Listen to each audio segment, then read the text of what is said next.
Good morning nga pala sa inyong lahat. Kung maririnig nyo, sobrang lakas ng patak ng ulan.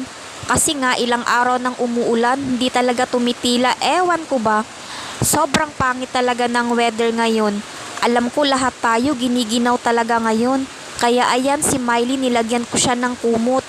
Kasi nga giniginaw din siya, kawawa naman.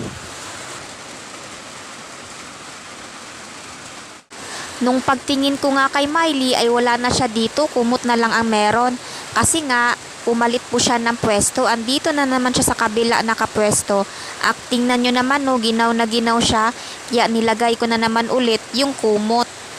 At ayan nga, nagising siya saglit kasi nga nilagay ko yung kumot. Pero nakatulog naman siya ulit. Sobrang himbinga ng tulog niya. Iniisip ko nga, yung mga aso nga na nasa bahay, giniginaw sila. Paano na lang kaya yung mga asong gala?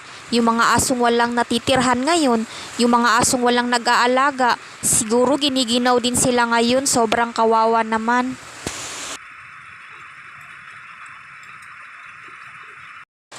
Wala na naman si Miley dito, kumot na lang yung andito kasi nga lumipat na naman po siya ng pwesto.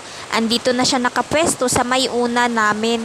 Siguro naghahanap talaga siya kung saan siya komportable kasi nga sobrang ginaw talaga ngayon.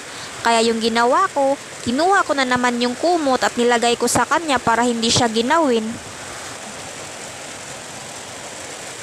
Ewan ko na lang talaga kung lilipat na naman yan ng pwesto, inilibot na niya lahat ng pwesto sa kama. Sana talaga lahat ng aso ay may maayos na natitirhan. Yung bang hindi sila mababasa tuwing umuulan.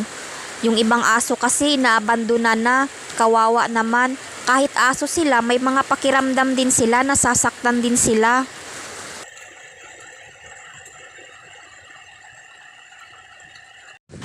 Sarap na siya dyan sa pwesto niya.